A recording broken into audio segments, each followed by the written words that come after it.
نہ نکلا، لیکن خضر اور شوف نے کھانا کھانے کی اتنی تعریف کی کہ شاید ہی کبھی زندگی میں کسی کی ہو، جبکہ لیلا نے اپنا منہ بند ہی رکھا۔ پھر وہ تینوں چلے گئے تو روح نے یارم کے کمرے کا دروازہ بجایا۔ وہ تینوں چلے گئے؟ اس نے پوچھا۔ جی چلے گئے۔ اچھا تم کھانا لگاؤ، میں آ رہا ہوں۔ یہ بات کہنے کے بعد اسے یاد آیا تھا کہ وہ اس کی اصلی بیوی نہیں ہے۔ جی وہ میں یہی تو بتانے آئی تھی کہ اس کے کمرے کے اندر آ گئی۔ لیپ ٹاپ پر کام کرنے میں مصروف تھا، ایک نظر اسے دیکھا، وہ صبح والے لباس میں تھی۔ کیا بتانے آئی تھی؟ یارم نے اسے نظروں کے حصار میں لیتے ہوئے پوچھا۔ وہ مجھے پتہ نہیں تھا کہ آپ کے دوست بھی کھانے پر آئیں گے، تو جتنا کھانا میں نے بنایا تھا وہ ختم ہو گیا ہے، اب ہم دونوں کو بھوکا سونا پڑے گا۔ اس نے معصومیت سے کہا۔ دونوں کو مطلب تم نے بھی نہیں کھایا کھانا؟ اسے نفی میں سر ہلا۔ لڑکی تم پاگل ہو، کم سے کم خود تو کھا لیتی۔ وہ دن میں مجھے لگا شاید آپ واپس آئیں گے، لیکن آپ نہیں آئے تو مجھے بھی خیال نہیں آیا کھانا کھانے کا، لیکن ابھی بہت بھوک لگی ہے۔ معصومیت تھی۔ اور آپ اپنے دوست کے سامنے کہہ رہے تھے کہ میرا نام روح نور ہے اور خود مجھے لڑکی کہہ کے بلا رہے ہیں۔ اس نے مزید منہ پھلایا۔ جاؤ تیار ہو جاؤ، باہر چلتے ہیں، کچھ کھاتے ہیں۔ اگر بات صرف اس کی اپنی ہوتی تو وہ رات بنا کھائے رہ لیتا، لیکن یہ لڑکی اس کے گھر کی مہمان تھی، آج نہیں تو کل اسے چلے جانا تھا، اور سچ تھا وہ اسے بھوکا نہیں مار سکتا تھا، اور دوپہر میں بھی اس نے کچھ نہیں کھایا۔ ارے تیار کیا ہونا ہے، صرف عبایا ہی تو ڈالنا ہے، ابھی 2 منٹ میں ہو جائے گا۔ آپ نے کہے کے مطابق وہ جلدی سے دوسرے کمرے میں گئی اور 2 منٹ میں واپس آ گئی۔ چلیں؟ اس نے دروازے سے ذرا جھانک کر پوچھا۔ چلیں؟ وہ اسی کے انداز میں بولا۔ باہر نکلا۔ ویسے میری کل والی بات پر عمل نہیں کیا آپ نے؟ اس کے ساتھ لفٹ کے اندر جاتی بولی۔ کون سی بات؟ یارم نے پوچھا۔ ارے وہ صدقہ جاریہ والی بات۔ ڈمپل ایک بار پھر سے ابھرتا تھا، لیکن اس بار اس نے چھپانے کی کوشش نہیں کی۔ گاڑی میں وہ مسلسل اس سے کچھ نہ کچھ بات کری تھی، کبھی اسے پوچھتی کہ اس کا پسندیدہ کلر کون سا ہے، تو کبھی پوچھتی کھانے میں کیا پسند ہے۔ پہلے تو وہ اگنور کرتا رہا، پھر کہا یہ سب کچھ تمہارے جاننے کے لیے نہیں ہے۔ ارے ایسے کیسے میرے جاننے کے لیے نہیں ہے؟ اگر مجھے آپ کی پسند ناپسند معلوم ہی نہیں ہوگی تو کیسے آپ کی پسند پر چلوں گی؟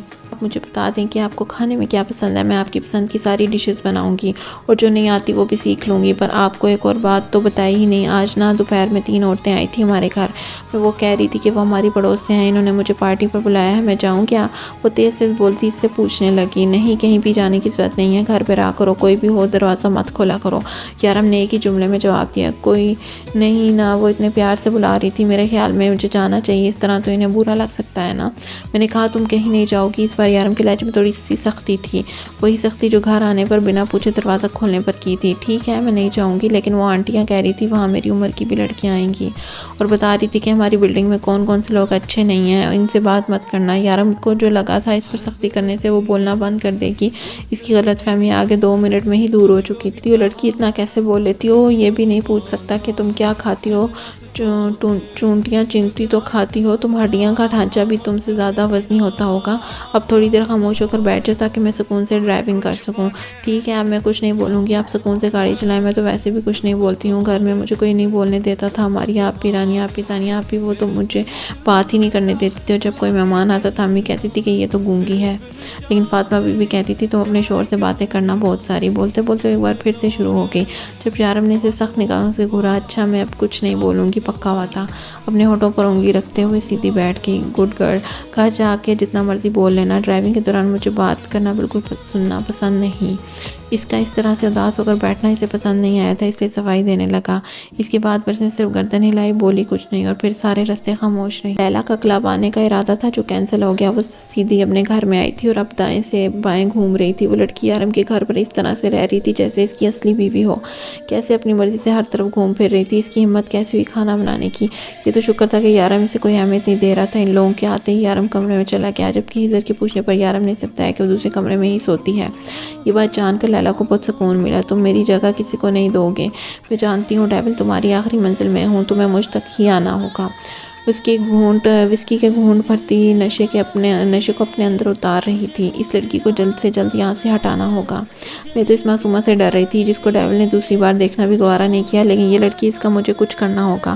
مجھے اس لڑکی کے گھر والوں کے بارے میں جلدی سے جلدی پتہ کرنا ہوگا، جتنی جلدی ہو سکے اسے ڈیول کے گھر سے نکالنا ہوگا۔ یہ آ کر بلڈنگ کے باہر رکی۔ ساری ڈرائیونگ کے دوران وہ ایک لفظ بھی نہ بولی۔ تم چلو اوپر، میں گاڑی پارک کر کے آتا ہوں، اس نے روح کی طرف دیکھتے ہوئے کہا، جبکہ روح دوسری طرف منہ پھیر کر سیٹ سے سر ٹکائے بیٹھی تھی۔ لڑکی میں تم سے بات کر رہا ہوں، گاڑی سے نیچے اترو اور اوپر جاؤ۔ سنو میں تم سے اس نے روح کا کندھا ہلا کر دیکھا تو وہ سو رہی تھی۔ یا اللہ، میں نے کیسے سوچ لیا کہ یہ لڑکی میرے ایک بار کہنے کے بعد بات نہیں کرے گی، یہ سو رہی ہے، اگر سو نہ رہی ہوتی تو اب تک میرا دماغ کھا چکی ہوتی۔ روح اٹھو اوپر جاؤ۔ اس نے ایک بار پھر سے اس کا کندھا ہلایا لیکن وہ نہیں اٹھی۔ ایک پل کے لیے یارم کو اس کی نیند پر رشک آیا۔ ایک دن بھی اگر یارم ایسی نیند لے لے تو اگلے دن صبح اس کی ڈیڈ باڈی ملے۔ گاڑی پارک کرنے کے لیے وہ اسے اپنے ساتھ ہی لے گیا۔ واپسی پر دوسری طرف سے آ کر اسے اٹھانا چاہا لیکن پھر بھی وہ نہ اٹھی۔ اس طرح بے خبر نیند سوتے ہوئے ساختہ اس کی گال پر ڈمپل نمایاں ہوا۔ وہ خود بھی نہیں جانتا تھا کہ صدقہ جاریہ والی بات یاد کر کے آج یہ ڈمپل اس نے کتنے لوگوں سے چھپایا تھا۔ اسے یاد بھی نہیں تھا کہ روح کے آنے سے پہلے وہ کب آخری بار مسکرایا تھا۔ اس نے آہستہ سے روح کو اپنے بازو میں اٹھایا، ریموٹ سے گاڑی لاک کی، اسے لے کر لفٹ میں آیا اور اپنے فلیٹ کا بٹن پریس کیا، لیکن اگلے ہی پل نظر روح کے چہرے پر پڑی جہاں شرارتی سی مسکان کھلی تھی۔ اس نے غور سے اس کے چہرے پر دیکھا جہاں وہ بار بار آنکھ کھول کر اسے دیکھ رہی تھی، لیکن پھر اسے بھی اندازہ ہو گیا کہ روح کی شرارت کو پکڑ چکا ہے۔ میں تو ہڈیوں کے ڈھانچے سے بھی گئی گزری ہوں، اس سے بھی کم وزن ہے میرا، اب مزہ آیا؟ شرارت سے چہرہ چمکا کے بولی۔ اس کے مسکراتے چہرے کو دیکھ کر ایک بار پھر سے اس کے چہرے پر مسکراہٹ پھیل گئی، لیکن اس نے نیچے نہیں اتارا۔ آپ کا نام کیا ہے؟ اچانک سوال پر یارم نے اس کا چہرہ دیکھا۔ کیوں نکاح نامے پر نام نہیں دیکھا تھا؟ وہ یہ سوال پوچھنا نہیں چاہتا تھا، پھر نہ جانے کیا سوچ کر پوچھ لیا۔ ہاں، تب تو مجھے ہوش ہی نہیں تھا نام دیکھنے کا، اب تو یہی سوچ سوچ کے میں پریشان ہو رہی تھی کہ مجھے اپنا گھر چھوڑ دینا پڑے گا۔ آپ کے دوست آپ کو کیا بلاتے ہیں؟ ہاں، ڈیول۔ یہ کیسا عجیب سا نام ہے؟ پہلے تو میں نے سوچا، پھر سوچا ہو سکتا ہے آپ کا نک نیم ہو، ایسا عجیب سا نام تو کوئی والدین نہیں رکھتے۔ بتائیں نا، یہی نام ہے آپ کا ڈیول؟ ہاں، یہی نام ہے میرا۔ آپ بالکل خاموش ہو جاؤ نہیں تو یہی پھینک دوں گا۔ نہیں، پھینکنے کی ضرورت نہیں ہے، آپ مجھے نیچے اتار دیں، وہ جلدی سے بولی، کیونکہ اپنی شرارت کے وقت اسے یاد نہیں آیا تھا کہ وہ اس کی باہوں میں کتنا شرمندہ ہوگی۔ وہ تو بس اپنا بدلہ لینا چاہتی تھی، بس اسے بتانا چاہتی تھی کہ وہ ہڈیوں کا ڈھانچہ نہیں ہے، لیکن تب اس بات کا احساس نہیں تھا کہ وہ اس کے اتنے قریب ہوگا۔ اس شخص کو کچھ پل کی غربت اسے ہوش حواس سے بیگانہ کر رہی تھی۔ یقیناً یہ شخص اس کا ہو گیا تو وہ تو مر ہی جائے گی۔ یارم نے نہ تو اسے نیچے اتارا، نہ ہی اس کی شرمانے کا کوئی اثر لیا۔ اس نے گھر کا دروازہ کھولا اور اسے آ کے صوفے پہ بٹھا دیا۔ یہاں بیٹھو آرام سے اور میری بات سنو۔ وہ اس کے سامنے آ بیٹھا۔ کچھ کھایا پیا کرو ورنہ جتنا تمہارا وزن ہے نا، ہوا اس سے اڑ جاؤ گی، اور تم اس طرح سے اکیلی باہر مت نکلنا، یہ نہ ہو کہ ہوا تمہیں اڑا کے کہیں لے جائے اور میں تمہیں ڈھونڈ بھی نہ پاؤں گا۔ اپنا ڈمپل چھپاتے وہ اٹھا اور کچن میں آیا۔ وہ دو کپ چائے بنائی اور ایک کپ لا کر اس کے سامنے رکھا۔ وہ جو حیران و پریشان سوچ رہی تھی، اس سے اپنا بدلہ لے چکی ہے، وہ سب دھرے کا دھرا رہ گیا۔ وہ تو ابھی بھی اس ہڈیوں کا ڈھانچہ کہہ رہا تھا، بلکہ اب تو ہوا میں اکیلے نکلنے سے بھی منع کر رہا تھا۔ اللہ کرے میں اتنی موٹی ہو جاؤں کہ آپ میری ایک پھونک سے اڑ جائیں، کیا میں اسے بددعا سمجھوں؟ وہ جو آرام سے ٹانگ پہ ٹانگ رکھے بیٹھا تھا اسے دیکھ رہا تھا، پرسکون انداز میں بولا، نہیں، میں تو کسی کو بددعا نہیں دیتی، بہت اچھا کرتی ہو، اب جاؤ تم روم میں آرام کرو۔ اسے حکم دے کر اپنا لیپ ٹاپ اٹھایا۔ وہ اس سے زندگی سے باہر آیا تھا جس میں وہ جینا نہیں چاہتا۔ وہ جانتا تھا ایک سیدھی سادھی زندگی اس کی منتظر نہیں ہے، وہ ایک ڈان، بے گناہوں کا بادشاہ، ایک ڈیول شیطان، یہی اس کی حقیقت۔ وہ عام لوگوں کی طرح ایک عام زندگی نہیں گزار سکتا۔ یہ لڑکی جتنے سالوں کے بعد اسے یہ بتانے آئی تھی کہ وہ انسان ہے، ہنس بول سکتا ہے، کسی اور کی مانت تھی، کسی اور کی بیوی، وہ کیوں اس کی طرف کھنچتا جا رہا تھا؟ کیوں وہ اس سے دور نہیں جا پا رہا تھا؟ وہ اس سے بات نہیں کرنا چاہتا تھا، اس کی کوئی بات سننا نہیں چاہتا تھا، لیکن پھر بھی وہ سب کچھ کر رہا تھا۔ آپ مجھ سے محبت کرتے ہیں؟ وہ اپنا لیپ ٹاپ نظریں جمائے سوچوں میں ڈبویا ہوا تھا جب اسے روح کی آواز سنائی تھی۔ نہیں، اس نے بڑی صفائی سے انکار کیا۔ پھر اس کے چہرے کے تاثرات دیکھنے لگا۔ اب میں ہر نماز کے بعد دعا کروں گی کہ آپ کو مجھ سے محبت ہو جائے۔ وہ اداسی سے بولی، شاید اس کے رویے سے بھی اندازہ ہو چکا تھا کہ وہ اس سے محبت نہیں کرتا۔ مت کرنا روح، ایسی غلطی سے بھی مت کرنا، کہ اگر مجھے تم سے محبت ہو گئی نا تو دنیا کی کوئی طاقت تمہیں مجھ سے الگ نہیں کر پائے گی، تم خود بھی نہیں۔ اگر مجھے تم سے محبت ہو گئی نا تو تمہاری زندگی میں سوائے پچھتاوے کے کچھ نہیں رہے گا، تم ہر روز پچھتاؤ گی مجھ سے محبت کرنے پر، لیکن تمہارے پاس رائے فرار نہیں ہوگا۔ وہ بولتے بولتے صوفے سے اٹھ اور دوسرے